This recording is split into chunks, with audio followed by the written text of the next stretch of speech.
Hey, hey. I'm waiting for people to jump on here so I get enough people on here. Yeah, I got on my little headset. A couple people said when the headset was on that the speakers are on the side here, and it was probably cutting out a little noise from there, so that's what I'm trying to do. Hey. Well, listen, I got some phone calls a while ago telling me that Texas Sheepdog had done a live feed. Hey, y'all. Now, I have talked to my counsel, and my counsel said at this particular moment in time, I should not disclose my whereabouts, and that's just what my legal counsel's told me. So, my lawful counsel, should I say, told me I should just keep this under wraps. I can tell you, and obviously you know, that I'm tootling down. Well, you don't know, but everybody probably knows I'm tootling down the road, traveling in my private capacity as a man. Anyway, the long and short of it is, I watched Sheepdog's live feed, and I thought he did a really excellent job. And so I got kind of confused on something. Okay, that's sovereign citizen talk. There ain't no such a thing as a sovereign citizen. That's a government made up word to compartmentalize and box people's ideas that are people that believe in the Constitution. They try and box them into a wrapper. See, the government wants to compartmentalize people. Are you white, black, brown, red, yellow? You heterosexual, homosexual, transgender? You Christian? You Methodist, Baptist, Catholic? Do you go to mosque? Are you a Jew? Are you Democrat or Republican? You in a red state, a blue state? See, they got all these little things they want to categorize you into, like their propaganda. Oh, this guy is a gun grabber, so he fits in the circle gun grabber. This guy over here is a freedom fighter. So the government puts the spin on it that says, if we call you this word here, this is how people are supposed to think about you and treat you: good, bad, indifferent. I can't read these comments, so I'm going to be like Jack. Jack says the chief of police in Leon Valley says if you post personal information on the social media chat on live stream, and I thought about that a lot, but Jack actually brought it out that if they post an address, just like the chief's address, if they post it, they post another officer's address. But the way he said it, I guess it was just anybody. So if anybody posted your address, my address, the next guy's address, any personal information on there was a crime. And he kind of left that open. And he's the only police officer that I know of in the state of Texas that makes that determination that that's a crime and that you're responsible for it. Okay? Now, I don't believe that. I've never received any training or experience in cyber crimes, and I've actually worked in cyber crimes, so I've never been told by the FBI, state police in various states, with special emphasis to Texas, that posting private information is a crime. If you threaten to harm somebody, you threaten to do something, or you ask other people to go commit violence, or you incite them to do it, meaning saying, we need to go over here and do the following thing to this location or these people, then yeah, you're the instigator. You're the whatever you want to call it, okay? So Jack says he thinks, he doesn't really know. He says, I don't know. And I'm kind of like this too, I don't know. But he's saying if people do that, then you need to call the Leon Valley Police Department in Leon Valley, Texas, and let them know. So he was saying Texas state law, so that would be in Texas. I guess Texas, unless he's enforcing somebody else's law. But what I'm getting at is, he's saying this is Texas law. Now, all the police I've talked to said, no, that he's twisted and turned that around, and his train has left the tracks and left the reservation, and he's on a foreign planet.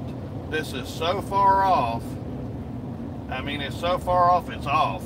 Okay? No thanks. It doesn't make any comprehension in anything I've ever seen or heard in my life. No police officer I talked to in Texas says that's not what the law means. That's not what the law says. But the chief of police not only made this determination, which he's different than all the other police in the state, he made this determination.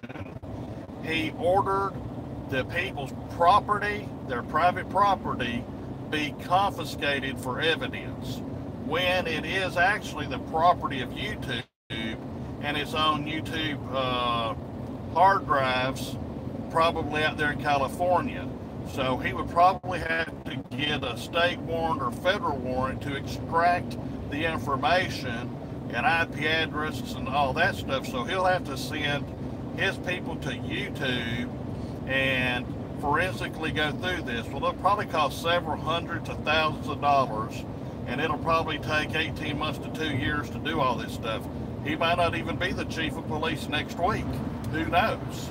I mean, you know, he's so far as I know, he's an at-will employee, and I think he had certain terms that he had to make as a condition of his employment, like getting a certain kind of degree, making a certain kind of production, and all these red light cameras. People are really pretty ticked off with him. I had people, local citizens that live there, come telling me, that man really ticks me off, and we would rather trust, and they'd give me a whole bunch of things to be the chief of police here than him. And these are local citizens, you know. So here's the deal. This was just a suggestion, and that's all I'm doing. I'm suggesting the same thing. Since he says it's a violation of the law, and he may get warrants for anybody's arrest that he said has done this, then I don't want to have a warrant for my arrest for something somebody else did. You know, it's bad when your neighbor goes and commits a crime and the chief of police issues a warrant for your arrest for what your neighbor did, okay? And you can't control your neighbor. You can only control you. And I don't believe it's a violation of the law, but the chief of police has deemed that it is. Now, I have been outside of or without his jurisdiction and have never come back to his jurisdiction the entire time, except for when I went there in good faith to talk to him and get a video record of my encounter as a news story, as a press agent. I wanted to use that. There's numerous Christians and pastors that watch my channel and are watching me to say this is how we can peacefully work with the police. I was trying to teach people how to do it the right way. Whether you be a new journalist, an old journalist, a new auditor, I'm trying to say, here's how we can go in peace. Here's how we try and dispel the alarm. I was trying to teach people and praying for peace and love and joy. And I even prayed for the chief of police when I was praying. And wow, he called this fake news conference and stole everybody's property. Okay, you can't just arbitrarily seize people's property under the name of the law when you know good and well that it's not evidence. You're just trying to retaliate. Now, there's laws on the book, and I leave it up to the attorneys, which there's a lot of freaking attorneys that want a piece of this pie. In fact, there's too many of them to count. But some of these attorneys, I think they're willing to go into an attorneys association and make 8 or 10 or 12 attorneys and do nothing, just wipe their schedule clean, and we'd have the half a dozen or dozen dirty attorneys, trial lawyers, that's ready not to plea bargain, but to take this thing to trial and make a federal case out of it. Not just a state case, but a federal case out of it, and break the bank over there and make them have to deal with this chief of police. And he's going to have, and try and get a reckoning and get T-close,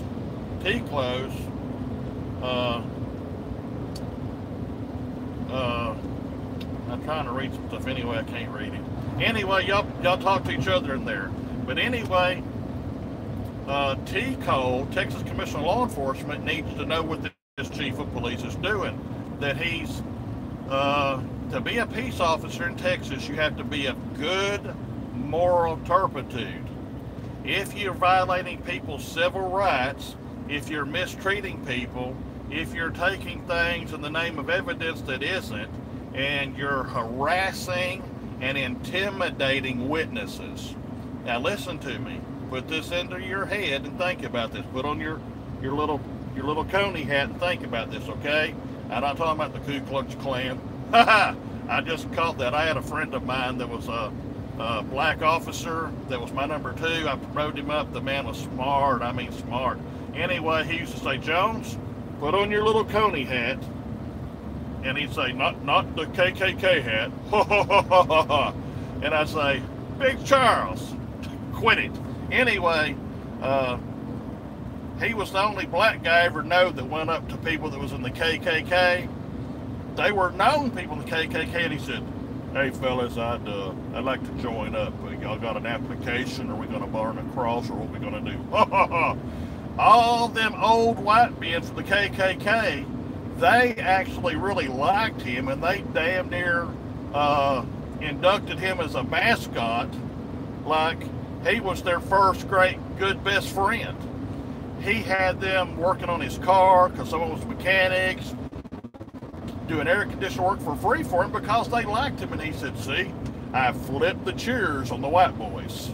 He said, I ain't talking about white people in general, but he said, these boys are Ku Klux Klanners, and said, I flipped the cheers. They're over there like, that Negro come up and said he wanted to join us. Is he crazy? You know, so I try and keep it light and tell all these funny things. But here's the deal, back to something very, very serious. This is very serious. Very, very, very serious. Think about this. Put on your thinking cap, your coney hat, whatever. Okay? Not the dunce hat, the thinking cap. Anybody, and see, this is a potential federal case for civil rights violations. So not just state law, but federal law was to be involved in here. If people, just like News Now, Houston David, he was called as a witness. They never asked him, did you witness anything? They don't even know what he might have seen or not seen. They just assumed he was a witness. But he was told officially he was a witness. I asked him. He told me they asked him, okay? So I got it firsthand. Anybody else can ask him that wants to, okay? They handcuffed him. They handcuffed him, okay?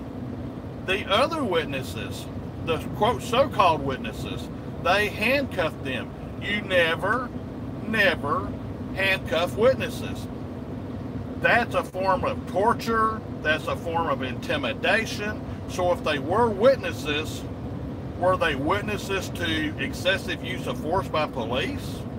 Were they witnesses to this, witness to that? He didn't clarify what type of witnesses they were on the face of what I saw, okay? So what I'm saying is this here. Look at it. Just keep this for real now, okay?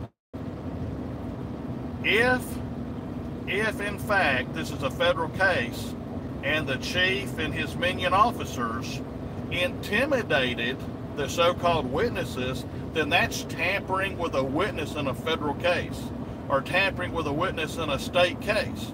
Those are felony charges if true and if correct. And if I was the district attorney or the attorney general for Texas, I'd be having my investigators in the inspector general's office for the state or my DA investigators, I'd have them going over and telling them, look, we're going to have y'all pull these officers off the road. Make arrangements with the county to patrol because they're all under investigation for witness intimidation, witness tampering, and they may all have felony charges because they did abuse of power under color of law. They are all armed.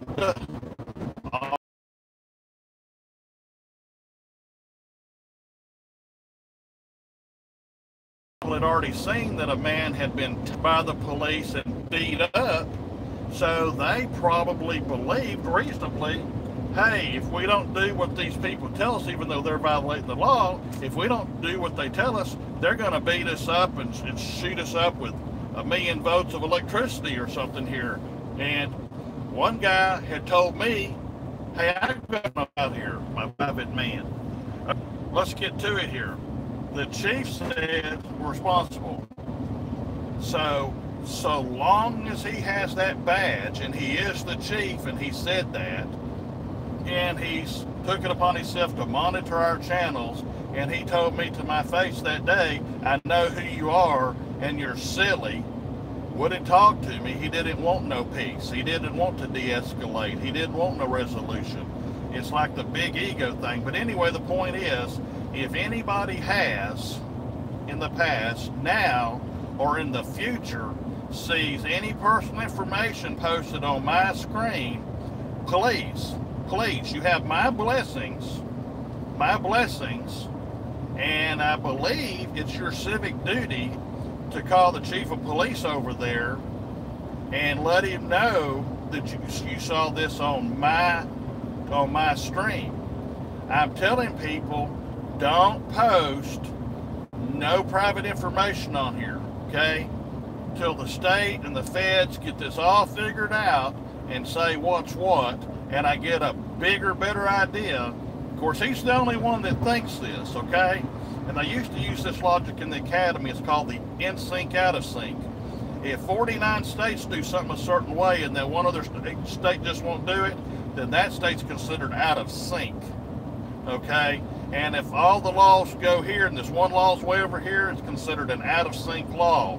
It doesn't make no sense. That's what they taught me at the academy, okay? So what I'm saying is, I don't want y'all to, I ain't calling for no call flood. I'm not calling for that. And I'm telling people don't put no personal information on there. But, and I can't read all this stuff. My eyes ain't that good to read all that stuff, and it goes so fast. So if somebody else catches it, you'll have to call the chief of police or his sergeant or lieutenant or operator and let them know, hey, Chief Jones said, you said, and he's on video about the personal information. Sheepdog said the same thing. Now I'm saying it. If you see it, call them under your civic duty. He said if you see something, say something. And if you know that a crime is committed, that the chief of police said was a crime, then you just go ahead and report it to him so they can launch an investigation. You know, so